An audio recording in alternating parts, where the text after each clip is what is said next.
Hey guys, welcome back to our channel anything as me Telugu. రీసెంట్గా జరుగుతున్న Oslo championship మ్యాచెస్లో best మ్యాచెస్ని analysis చేయమని మన సబ్స్క్రైబర్ ఒకరు అడిగారు.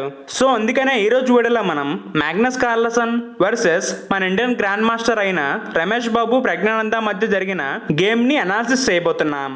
మరి ఇంకెందుకు ఆలస్యం, లేట్ చేయకుండా వీడియోలోకి వెళ్ళిపోదాం. కానీ దానికంటే ముందు వీడియో నచ్చితే లైక్ చేసి మన ఛానల్ను సబ్స్క్రైబ్ చేసుకోండి. Okay, Magnus Carlsen versus Ramesh Babu Praggnanandhaa. ముందుగా white knight to F3, Zukertort opening, black plays queen pawn to D5. ఇప్పుడు మ్యాగ్నస్ తన E2 పాన్ని E3కి మూవ్ చేశారు. ఈ పాన్ ఇంకా అడ్వాన్స్ అవ్వకుండా. Now black places knight to F6. ఇప్పుడు కార్ల్సన్ తన C2 పాన్ని C4కి మూవ్ చేశారు, పాన్ ఎక్స్చేంజ్ చేసుకోవడానికి. బ్లాక్ ఈ పాన్ని చంపితే ఈ వైట్ బిషప్ సెంటర్ని కంట్రోల్ చేస్తుంది. కాబట్టి ఇక్కడ ప్రజ్ఞానంద తన E7 పాన్ని E6కి మూవ్ చేశారు, తన పాన్కి సపోర్ట్గా. Now white places knight to C3, black places pawn to C5. ఇప్పుడు బ్లాక్ యొక్క పొజిషన్ చూస్తే నెక్స్ట్ మూవ్లో ఈ పాన్ని ముందుకు పుష్ చేయడానికి చూస్తుంది. సో అలా జరగకుండా మ్యాగ్నస్ తన D2 పాన్ని D4కి మూవ్ చేశారు. ఇప్పుడు బ్లాక్ తన ఇంకొక నైట్ని C6కి మూవ్ చేసింది. ఇప్పుడు మ్యాగ్నస్ తన వైట్ పాన్తో బ్లాక్ పాన్ని చంపారు. బ్లాక్ ఆ పాన్ని తన పాన్తోనే చంపింది. Now white bishop to B5. ఇప్పుడు మ్యాగ్నస్ తన బిషప్తో ఈ నైట్ని పిన్ చేశారు. అట్ ది సేమ్ టైం తన కింగ్ సైడ్ క్యాస్లింగ్కి ప్రిపేర్ చేసుకున్నారు. ఓకే, ఇప్పుడు ప్రజ్ఞానంద కూడా తన పాన్తో వైట్ పాన్ని చంపారు. ఆ పాన్ని మ్యాగ్నస్ తన నైట్తో చంపారు. ఇప్పుడు ఈ బ్లాక్ నైట్ పై డబుల్ అటాక్ ఉంది. సో ప్రజ్ఞానంద తన బిషప్ని D7కి మూవ్ చేసి తన నైట్కి సపోర్ట్ చేసుకున్నారు. ఇప్పుడు మ్యాగ్నస్ అనుకున్నట్టుగానే కింగ్ సైడ్ క్యాస్లింగ్ చేశారు. ఇప్పుడు బ్లాక్ తన డార్క్ బిషప్ని D6కి మూవ్ చేసింది. ఇప్పుడు మ్యాగ్నస్ తన నైట్ని F3కి మూవ్ చేశారు. నార్మల్గా ఎవరైనా తన కింగ్ సైడ్ స్పేస్ ఖాళీ అయ్యిందంటే వెంటనే క్యాస్లింగ్ చేయడానికి చూస్తారు. కానీ ఇక్కడ బ్లాక్ కూడా అలానే చేసుంటే వెంటనే మ్యాగ్నస్ తన నైట్తో ఈ పాన్ని చంపుండేవారు. కానీ ఇక్కడ అలా జరగకుండా ప్రజ్ఞానంద తన లైట్ స్కోర్ బిషప్ని E6కి మూవ్ చేశారు. ఇప్పుడు మ్యాగ్నస్ తన B2 పాన్ని B3కి మూవ్ చేశారు, నెక్స్ట్ తన బిషప్ని B2కి మూవ్ చేయడానికి. ఇప్పుడు ప్రజ్ఞానంద సేఫ్గా తన కింగ్ సైడ్ క్యాస్లింగ్ చేశారు. మ్యాగ్నస్ అనుకున్నట్టుగానే తన బిషప్ని B2కు మూవ్ చేశారు. ఈ పొజిషన్లో మనం నార్మల్గా చూసాము బ్లాక్ తన పాన్తో వైట్ బిషప్ని అటాక్ చేయడం. కానీ ఇక్కడ ప్రజ్ఞానంద డిఫరెంట్గా తన బిషప్ని G4కి మూవ్ చేశారు. ఇప్పుడు మీకు అనిపించవచ్చు అది మిస్టేక్ అని, ఎందుకంటే వైట్కి ఇక్కడ ఒక పాన్ ఫ్రీగా దొరికింది. కానీ ఆ పాన్ని చంపడం వైట్ యొక్క మిస్టేక్ అవుతుంది. ఎందుకో ఇప్పుడు చూద్దాం. ఇప్పుడు మన నైట్తో బ్లాక్ పాన్ని చంపితే బ్లాక్ తన నైట్తో మన నైట్ని చంపుతుంది. ఇప్పుడు మన క్వీన్తో బ్లాక్ నైట్ని చంపుతాం. ఇక్కడ మిస్టేక్ ఏంటో మీకు అర్థమయ్యే ఉంటుంది. Bishop to H2, white queen is gone. అందుకే మ్యాగ్నస్ ఇక్కడ ఈ పాన్ని చంపలేదు.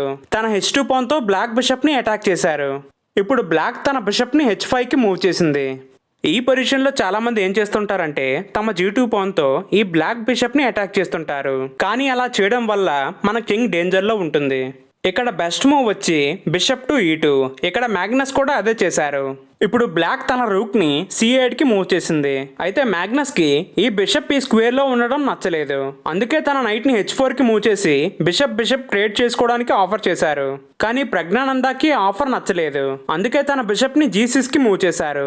ఇప్పుడు ఇక్కడ ఉన్న బిషప్ ఈ లాంగ్ డయాగ్నల్ని కంట్రోల్ చేస్తుంది. అది వైట్కి అంత మంచిది కాదు. అందుకే మ్యాగ్నస్ తన నైట్తో ఆ బిషప్ను చంపారు. ఆ నైట్ను బ్లాక్ తన H7 పాన్తో చంపింది. Okay, now white places knight to B5. ప్రజ్ఞానందకి తెలుసు మ్యాగ్నస్ ఈ బిషప్ను చంపడానికి వచ్చారని, ఎందుకంటే ఈ డార్క్ బిషప్ ఈ డయాగ్నల్లో చాలా స్ట్రాంగ్గా ఉంది. సో అదే స్ట్రాంగ్ డయాగ్నల్ని మెయింటైన్ చేస్తూ ప్రజ్ఞానంద తన బిషప్ని B8కి మూవ్ చేశారు. ఇప్పుడు మ్యాగ్నస్ తన లైట్ స్కోర్ బిషప్ని F3లో ఉంచారు. ఇప్పుడు బ్లాక్ తన A7 పాన్తో ఈ వైట్ నైట్ని అటాక్ చేసింది. ఇప్పుడు నైట్ డేంజర్లో ఉంది కాబట్టి దాన్ని మ్యాగ్నస్ D4కి మూవ్ చేశారు. ఇప్పుడు ప్రజ్ఞానంద నైట్ ఎక్స్చేంజ్ చేసుకోవడానికి పెద్దగా ఇంట్రెస్ట్ చూపించలేదు. అందుకే తన రూక్ని E8కి మూవ్ చేశారు. ఇప్పుడు మ్యాగ్నస్ తన నైట్తో బ్లాక్ నైట్ని చంపారు. ఇప్పుడు ప్రజ్ఞానంద దాన్ని తన రూక్తో చంపచ్చు, లేదా తన పాన్తో కూడా చంపచ్చు. ఒకవేళ రూక్తో చంపితే మన డార్క్ బిషప్తో ఈ నైట్ని చంపి ఈ పాన్ని మనం ఫ్రీగా గెయిన్ చేయొచ్చు.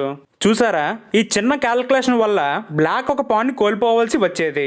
అందుకే ప్రజ్ఞానంద తన పాన్తోనే ఈ నైట్ని చంపారు.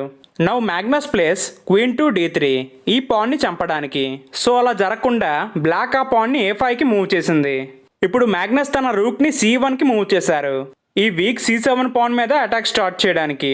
ఇప్పుడు ప్రజ్ఞానంద తన నైట్ ని E4 కి మూవ్ చేశారు. ఇప్పుడు మ్యాగ్నస్ తన బిషప్ తో ఆ నైట్ ను చంపారు. ప్రజ్ఞానంద తన రూక్ తో ఆ బిషప్ ను చంపారు. Now Magnus place rook to C2. Rooks ని డబల్ చేయడానికి ట్రై చేస్తున్నారు. ఇప్పుడు ప్రజ్ఞానంద తన రూక్ ని H4 కి మూవ్ చేశారు. అదేంటి, ఇక్కడ పాన్ డేంజర్ లో ఉంది, ఈ రూక్ మూవ్ అవ్వడానికి ఎటువంటి దారి లేదు, మరి ప్రజ్ఞానంద ఈ మూవ్ ఎందుకు చేశారు అనే డౌట్ మీకు రావచ్చు. దానికి ఒక రీజన్ ఉంది, అది తెలుసుకునే ముందు మ్యాగ్నస్ చేసిన మూవ్ చూద్దాం. Rook to C1. రూక్స్ ని డబల్ చేశారు ఈ పాన్ మీద అటాక్ చేయడానికి. అయితే ఇప్పుడు ప్రజ్ఞానంద తన క్వీన్ ని D6 కి మూవ్ చేశారు. ఇప్పుడు ప్రజ్ఞానంద తన క్వీన్ తో ఈ పాన్ కి సపోర్ట్ చేస్తున్నారు. అట్ ది సేమ్ టైం ఇక్కడ చెక్మేట్ ప్రమాదం కూడా ఉంది. ఇందాకలా మనం అనుకున్నట్లు ఈ రూక్ ఇక్కడికి రావడానికి కారణం ఏంటో చూద్దాం. ఇప్పుడు వైట్ కింగ్ కి చెక్మేట్ డేంజర్ ఉంది. సో దాన్ని తప్పించుకోవడానికి వైట్ తన G2 పాన్ ని G3 కి మూవ్ చేస్తుందని, ఆ తర్వాత తన రూక్ తో ఈ పాన్ ని చంపొచ్చని ప్రజ్ఞానంద ప్లాన్ వేశారు. నిజానికి మ్యాగ్నస్ ఈ మూవ్ ని చేయలేదు. ఒకవేళ చేసున్నా వైట్ కే ఈ మూవ్ ఫేవర్ గా ఉండేది. అది ఏ విధంగానో ఇప్పుడు చూద్దాం. ముందు మన క్వీన్ ని D4 కి మూవ్ చేస్తాం. ఇప్పుడు బ్లాక్ కింగ్ ని మనం చెక్మేట్ చేయవచ్చు. ఆ చెక్మేట్ ను అడ్డుకోవడానికి బ్లాక్ తన క్వీన్ ని అడ్డు పెడితే ఆ క్వీన్ ని మన క్వీన్ తో చంపి మనం కోల్పోయిన పాన్ ని రీగైన్ చేసుకోవచ్చు. అలా కాకుండా బ్లాక్ తన F7 పాన్ ని F6 కి మూవ్ చేస్తే మాత్రం అది మిస్టేకే. ఎందుకంటే ఇప్పుడు మన క్వీన్ తో G4 కి మూవ్ అవుతాం. అప్పుడు బ్లాక్ ఈ 2 రూక్స్ లో ఏదో ఒక దాన్ని కోల్పోక తప్పదు. మ్యాగ్నస్ ఆడేది ర్యాపిడ్ గేమ్, అందుకే ఈ క్యాలిక్యులేషన్ ని మిస్ అయ్యి ఉండొచ్చు. నిజానికి ఈ పొజిషన్ లో మ్యాగ్నస్ చేసిన move king to F1. Black queen H2 కు మూవ్ అయినా సరే ఏం పర్లేదని మ్యాగ్నస్ ఆఫర్ ఇచ్చాడు. అయితే ఇక్కడ ప్రజ్ఞానంద అనుకున్న ప్లాన్ ఫెయిల్ అయ్యింది. అయితే ఇక్కడ ఏ మూవ్ చేసి ఉండొచ్చు, రూక్ టు H5. ప్రజ్ఞానంద ఈ మూవ్ చేయగానే మ్యాగ్నస్ కాసేపు కన్ఫ్యూజన్ లో ఉండిపోయాడు. ఈ మూవ్ ప్రజ్ఞానంద ఎందుకు చేశాడని కొంతసేపు బాగా ఆలోచించి ఏం డేంజర్ లేదు అనుకున్న తర్వాతే తన క్వీన్ ని A6 కి మూవ్ చేశాడు. ఇప్పుడు ఈ పాన్ పై త్రిబుల్ అటాక్ ఉంది. అట్ ది సేమ్ టైం ఈ రూక్ డేంజర్ లో ఉంది. ఇక్కడ ప్రజ్ఞానంద ఈ పాన్ అయితే అలాగో సేవ్ చేయలేం కాబట్టి తన రూక్ ని సేవ్ చేసుకుందామని తన రూక్ ని F8 కి మూవ్ చేశారు. ఇప్పుడు మ్యాగ్నస్ ఈ పాన్ ని ఈజీగా క్యాప్చర్ చేయొచ్చు. సో తన వైట్ రూక్ తో ఈ బ్లాక్ పాన్ ని చంపారు. ఇప్పుడు బ్లాక్ క్వీన్ డేంజర్ లో ఉంది. సో H2 కు మూవ్ అయింది. ఇప్పుడు మ్యాగ్నస్ తన రూక్ తో C8 కి మూవ్ అయ్యారు. ఇప్పుడు బ్లాక్ ఆ రూక్ ని చంపకూడదు, అలా చేస్తే తన బిషప్ ని కోల్పోయే అవకాశం ఉంది. సో ఈ గేమ్ లో ప్రజ్ఞానంద తన బిషప్ ని D6 కి మూవ్ చేశారు. ఇప్పుడు మ్యాగ్నస్ తన రూక్ తో బ్లాక్ రూక్ ని చంపారు. ఆ రూక్ ని ప్రజ్ఞానంద తన బిషప్ తో చంపారు. ఇప్పుడు మ్యాగ్నస్ మళ్ళీ తన రూక్ ని C8 కి మూవ్ చేశారు. ఇక్కడ మ్యాగ్నస్ యొక్క ప్లాన్ తన క్వీన్ ని A8 కి మూవ్ చేసి తర్వాత ఈ బిషప్ ని చంపుదామని.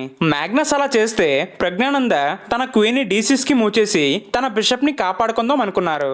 కానీ ప్రజ్ఞానంద అపోనెంట్ ఎవరు, Magnus Carlsen, 5 time world champion. కాస్త ఏమరపాటుగా ఉన్న మ్యాచ్ చేజారిపోతుంది. తన క్వీన్ ని D6 కి మూవ్ చేసి తన బిషప్ ని కాపాడుకుందామనే ధీమాతో ప్రజ్ఞానంద తన రూక్ ని F5 కి మూవ్ చేశారు. And here comes the magical move, rook captures black bishop. ఈ మూవ్ చేసిన తర్వాత సింపుల్ గా ఈ గేమ్ ని రిజైన్ చేసేయచ్చు. అదేంటి అంతలా ఈ మూవ్ లో ఏముంది, సింపుల్ గా మన కింగ్ తో ఈ రూక్ ని చంపొచ్చు కదా అని మీరు అనుకోవచ్చు. ఈ గేమ్ లో ప్రజ్ఞానంద కూడా అదే చేశారు. అలా చేసిన 2 మూవ్స్ లోనే ఈ గేమ్ ని రిజైన్ చేశారు. ప్రజ్ఞానంద ఈ రూక్ ని చంపడం వల్ల మ్యాగ్నస్ ఇంకో 3 మూవ్స్ లో ఈ బ్లాక్ కింగ్ ని చెక్మేట్ చేయవచ్చు. అదే అలాగో తెలుసుకునే ముందు ఈ బ్లాక్ కింగ్ ఈ రూక్ ని చంపకుండా H7 కి మూవ్ అయితే ఏమవుతుందో చూద్దాం. ఇప్పుడు మన క్వీన్ ని C8 కి మూవ్ చేస్తాం. ఇప్పుడు మనం బ్లాక్ కింగ్ ని H8 దగ్గర చెక్మేట్ చేయవచ్చు. సో దాన్ని తప్పించుకోవడానికి బ్లాక్ కింగ్ H6 కి మూవ్ అవుతుంది. Now rook to H8 check. Black కి ఉన్న only move king to G5. ఇప్పుడు మన డార్క్ బిషప్ తో G7 పాన్ ని చంపుతాం. ఇప్పుడు బ్లాక్ కింగ్ అయితే తప్పించుకోవడానికి ఎటువంటి దారి లేదు. సో తన క్వీన్ ని G3 కి మూవ్ చేసి ఇక్కడ చెక్మేట్ ప్లాన్ చేసింది అనుకుందాం. Now bishop to H6 check. ఇప్పుడు బ్లాక్ కింగ్ కి తప్పించుకోవడానికి ఉన్న మూవ్స్ H4, H5, F6. ఇప్పుడు బ్లాక్ కింగ్ H4 కి H5 కి మూవ్ అవ్వకూడదు. ఒకవేళ పొరపాటున ఆ 2 స్క్వేర్స్ లో ఏదో ఒక దానికి మూవ్ అయితే now bishop to F4 checkmate. So ఇక్కడ బ్లాక్ కి ఉన్న బెస్ట్ మూవ్ తన కింగ్ ని F6 కి మూవ్ చేయడం. Now queen to D8 check. King కి ఉన్న 2 మూవ్స్ E5, E6. ఆ 2 స్క్వేర్స్ లో దేనికి మూవ్ అయినా సరే rook to E8, that is a beautiful checkmate. ఇదంతా ఎందువల్ల జరిగింది, బ్లాక్ కింగ్ ఈ రూక్ ని చంపకపోవడం వల్ల జరిగింది. సో రియల్ గేమ్ లో ప్రజ్ఞానంద ఈ రూక్ ని చంపారు. Now Magnus places queen to C8. Black king కి ఉన్న only move E7. Now bishop to A3 check. And again only move king to f6. Now Magnus places queen to d8. Game over. Praggnanandhaa resign the game in this position. ఎందుకు ప్రజ్ఞానంద ఎందుకు ఈ game ని resign చేశారు? ఇక్కడ black king కి 2 squares ఉన్నాయి కదా move అవ్వడానికి, మరెందుకు ఈ గేమ్ ని రిజైన్ చేశారు అనే డౌట్ మీకు రావచ్చు. ఎందుకంటే బ్లాక్ కింగ్ ఈ 2 స్క్వేర్స్ లో దేనికి మూవ్ అయినా సరే చెక్మేట్ జరుగుతుంది. For example king to e5, queen to e7 checkmate, లేదా king to e6 again queen to e7 checkmate. 5 time world champion Magnus Carlsen won this game in style. అయితే మీకు ఇక్కడ ఒక వేరియేషన్ ని చూపించాలనుకుంటున్నా. ఇక్కడ బిషప్ తో కింగ్ కి చెక్ పెట్టినప్పుడు కింగ్ తో f6 కి మూవ్ అవ్వకుండా తన క్వీన్ ని సాక్రిఫైస్ చేసింది అనుకుందాం. ఇక్కడ నార్మల్ ప్లేయర్స్ అయితే ఏం చేస్తారు, క్వీన్ దొరికింది కదా అని వెంటనే తన బిషప్ తో క్వీన్ ని చంపుతారు. కానీ అది రాంగ్, అలా చేయకండి. Queen to c7 check. ఇప్పుడు బ్లాక్ క్వీన్ వైట్ క్వీన్ ని చంపలేదు, ఎందుకంటే బ్లాక్ క్వీన్ ఈజ్ పిన్. అదే టైంలో ఇక్కడ కింగ్ కి చెక్ పడింది. సో ఇక్కడ బ్లాక్ కింగ్ ఉన్న బెస్ట్ మూవ్ తన కింగ్ ని f6 కి మూవ్ చేయడమే. ఇప్పుడు మన క్వీన్ తో బ్లాక్ క్వీన్ ని చంపుతాం. ఇప్పుడు బ్లాక్ కింగ్ g5 కి మూవ్ అవుతుంది. ఈ పొజిషన్ లో కూడా మనం ఈ గేమ్ ని విన్ చేయొచ్చు. అదెలా అంటారా?